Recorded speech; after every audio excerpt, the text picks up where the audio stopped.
بسم اللہ الرحمن الرحیم۔ اللہم صلی علی سیدنا و مولانا محمد وعلی آلہ و صحبہ وبارک وسلم۔ شاہ است حسین، بادشاہ است حسین، دین است حسین، دین پناہ است حسین، سرداد نداد دست در دست یزید، حقہ کے بنا لا الہ است حسین۔ میں ہوں پروفیسر حافظ کامران صدیق نوری اور آپ دیکھ اور سن رہے ہیں سنو ایف ایم۔ معزز سامعین و ناظرین، آج 10 محرم الحرام وہ یوم عاشور ہے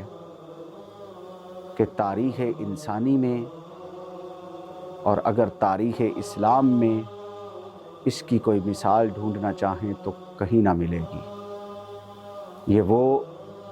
10ویں محرم یوم عاشور کا دن ہے کہ جب رسول اللہ صلی اللہ علیہ وآلہ وسلم کے خانوادہ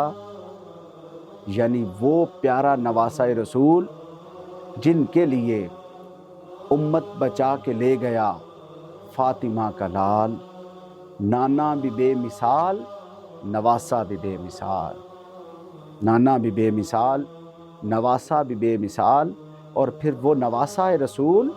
جس نے کربلا کے ریگزار پر حق کربلا کا ادا کر دیا اور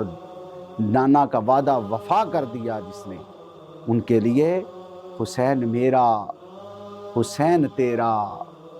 حسین ان کا، حسین ان کا، حسین سب کا، حسین رب کا، وہ خشکیوں کا، سمندروں کا، وہ صوفیوں کا، قلندروں کا، حسین گرنا شہید ہوتا تو آج گھر گھر یزید ہوتا، تو آج گھر گھر یزید ہوتا، نبی کی سنت عیاں نہ ہوتی، خدا کے گھر میں اذاں نہ ہوتی۔ معزز سامعین گرامی قدر، امام عالی مقام کی شہادت نے سجدے کی حالت میں یہ بتا دیا اور قیامت تک کے لیے یہ ایک ایگزامپل سیٹ کر دی کہ آقا کریم علیہ الصلوۃ والسلام کے دین کی بقا، اس کی احیاء اور اس کی امت کا جو جبین نیاز کو جھکانا ہے اللہ کی بارگاہ میں، اور اس جھکی ہوئی جبینوں میں جو لذت سجود ہے، یہ حسین کی شہادت سے ہے، یہ حسین کے مقام سے ہے، حسین کی وفا سے ہے۔ نبی کی سنت عیاں نہ ہوتی، خدا کے گھر میں اذاں نہ ہوتی۔ جو آج اذانیں گونج رہی ہیں، دین کی قدریں پامالی سے بچا لی گئی ہیں، آج جو دین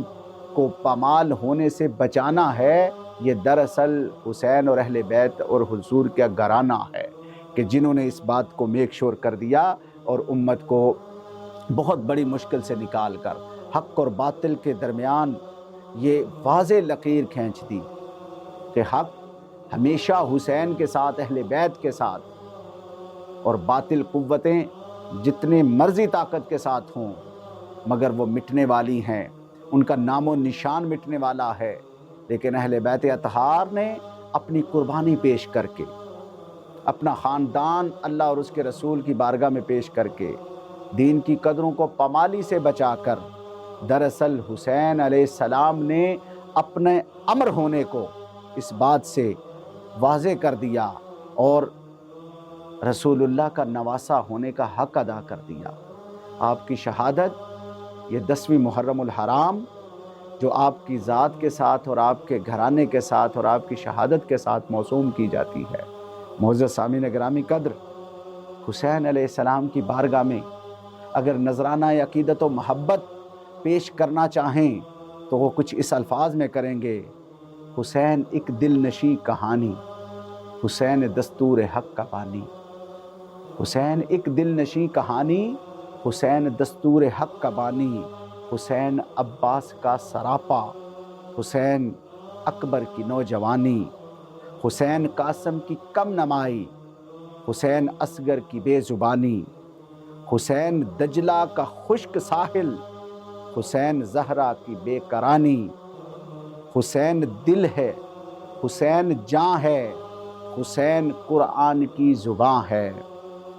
حسین سجدوں کی سرزمین ہے،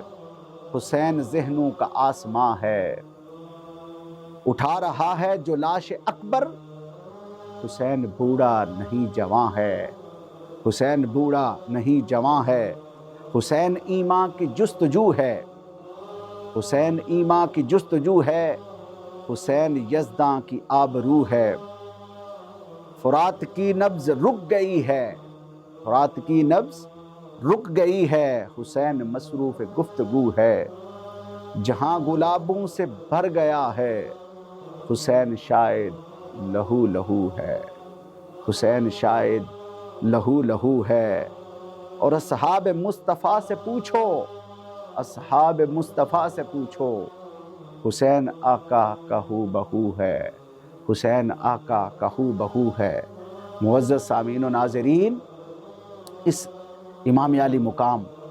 جو آقا کریم علیہ السلام کے شبیہ ہیں، جو حضور کے ہو بہو ہیں، جو آقا کریم علیہ السلام کے دین پر مر مٹنے کا جذبہ رکھنے والے ہیں، جو اپنی اہل بیت اطہار اور اپنے شہزادے اور اپنے جوان سے معصوم بچوں تک دین مصطفیٰ پر قربان کر دینے والے ہیں،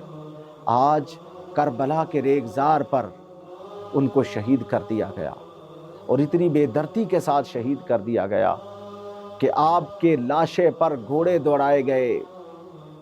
آپ کے جسم اطہر کو پامال کیا گیا، آپ کے خانوادے کے خیموں کو جلا دیا گیا، آپ کے خاندان کے ساتھ ظلم و ستم روا رکھا گیا، آپ کے خاندان کی خواتین کے ساتھ ظلم و ستم روا رکھا گیا۔ یہ اتنی درد بھری کہانی ہے جو کربلا کی زبانی ہے۔ معزز سامعین گرامی قدر، یہ کربلا کی وہ داستان ہے کہ جو صاحب ایمان کو آنکھوں سے پانی بہانے پر مجبور کر دیتی ہے۔ بس شرط یہ ہے کہ ایمان کی حرارت اور حلاوت باقی ہو۔ انسان ذرا سوچے کہ یہ وہ نواسۂ رسول ہیں کہ جن کو آقا کریم علیہ السلام اپنے کندھوں پر اٹھاتے ہیں، جن کو اپنا لعاب چساتے ہیں، جن کے لیے ممبر سے اتر کر آتے ہیں،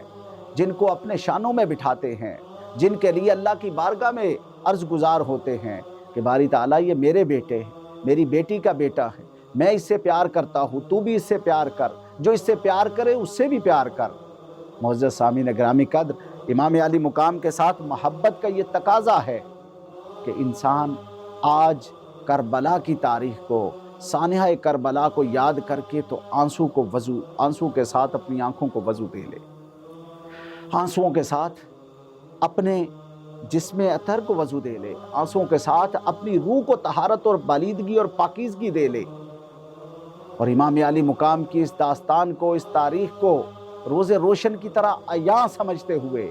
اپنے لیے ایک سبق کے طور پر حاضر پیش اور اپنے مد نظر رکھے، اور اسے مد نظر رکھتے ہوئے آقا کریم علیہ السلام کے اس خانوادہ کی قربانی کو ہمیشہ اپنے دل میں زندہ و جاوید رکھے۔ مگر کربلا کی داستان یہ بتاتی ہے کہ امام علی مقام کو شہادت کے بعد جن حالات سے گزارا گیا، اہل بیت اطہار کے گھرانے کو ایک قافلہ کی صورت میں امام علی مقام کے سر اقدس کو نیزے پر چڑھا کر تو دمشق کے دربار میں پیش کیا گیا، ابن زیاد کے دربار میں پیش کیا گیا، یزید لعین کے دربار میں پیش کیا گیا، اور جو ان کی ٹریٹمنٹ تھی اہل بیت اطہار کے ساتھ اور امام علی مقام کے سر انور کے ساتھ، آپ تو نیزے کی نوک پر بھی قرآن جاری رکھے ہوئے تھے، مگر جب دشت میں پیش کر کے ان بدبختوں کے سامنے امام علی مقام کا سر انور پیش کیا گیا تو جو وہاں پر معاملہ پیش آیا اور وہاں پر جو ٹریٹمنٹ اور جس طرح کا رویہ رکھا گیا، انسان اگر صاحب ایمان ہو تو روح تڑپ جاتی ہے، کانپ جاتی ہے کہ امام علی مقام کے دندان مبارک پر چھڑی مار کر تصحیح کرنے کی کوشش کی گئی۔ معزز سامعین گرامی قدر، صاحب ایمان کی روح کانپ جاتی ہے کہ دمشق کے دربار میں اہل بیت اطہار کے گھرانے کے ساتھ جو معاملہ روا رکھا گیا اور جس انداز میں ان کے ساتھ جو سلوک کیا گیا، یہ داستان کربلا ہی بتاتی ہے کہ امام علی مقام کا صبر، آپ کے خان وادہ کا صبر اور آپ کے خان وادہ کی شہزادیوں کا صبر، اور پھر سیدہ زینب سلام اللہ علیہا، امام علی مقام کی وہ شہزادی کہ جنہوں نے کربلا کے بعد اہل بیت اطہار کو سنبھالا دیا، جنہوں نے اہل بیت اطہار کو سہارا دیا،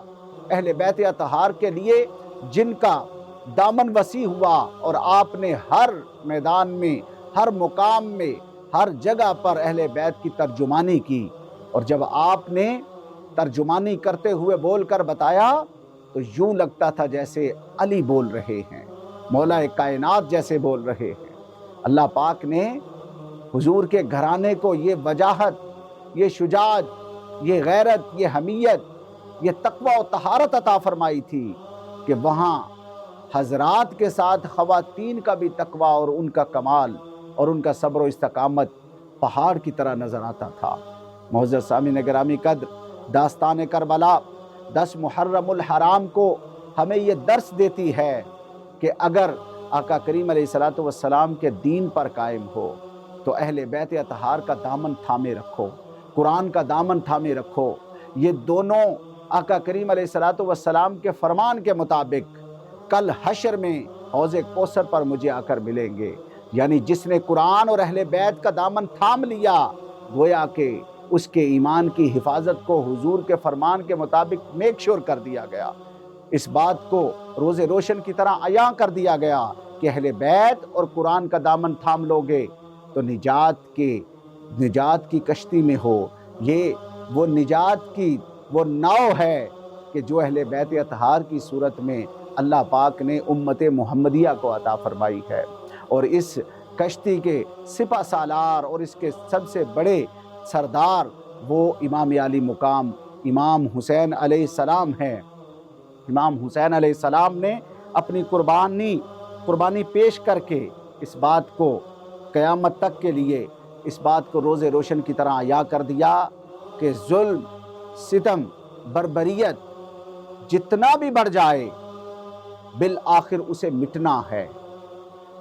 بالآخر اسے مٹنا ہے اور بہر صورت مٹنا ہے۔ صبر و استقامت کے ساتھ جب آپ دین کی قدروں پر ڈٹ جاتے ہیں تو پھر آپ کے لیے دوام بھی ہے اور بقا بھی ہے۔ یہ داستان کربلا ہی ہمیں بتاتی ہے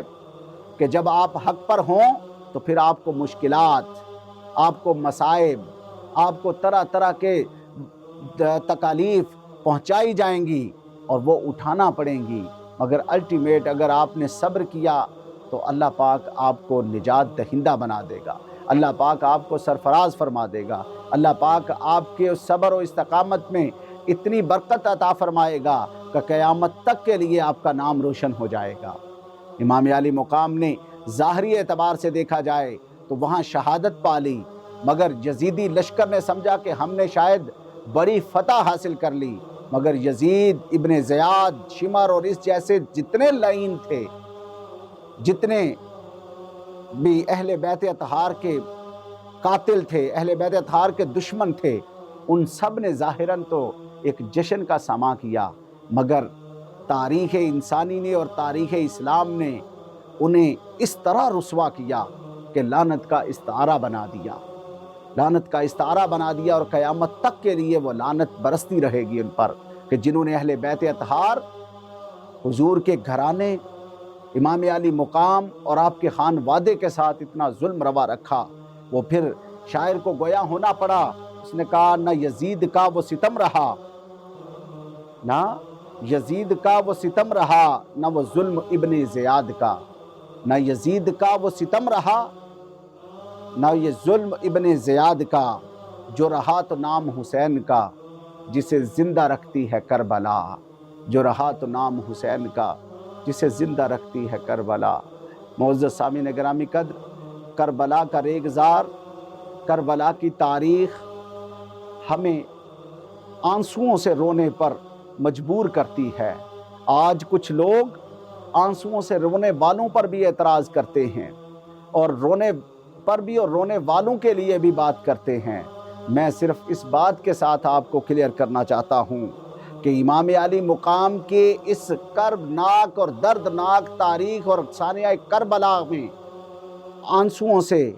اور آنکھوں سے وضو کرنے کے لیے ایمان کی حرارت کا ہونا لازم ہے، ایمان کا باقی ہونا لازم ہے، لیکن اس کے لیے ضروری ہے اس بات کو سمجھا جائے کہ اس وقت 61 ہجری میں یزیدیوں نے، ابن زیادیوں نے اور شمر اور ان کے لشکر نے حسینیوں کا فرات کا پانی بند کیا تھا، اور آج کے یزیدی حسینیوں کی آنکھ کا پانی بند کرنے کے در پر ہیں۔ مگر یہ آنکھ کا پانی خشک نہیں ہونا چاہیے۔ احساسات، جذبات اور محبت کا یہ تقاضا ہے کہ حسین کے غم میں رویا جائے۔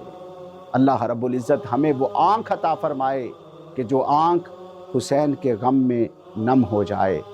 السلام علیکم ورحمۃ اللہ وبرکاتہ۔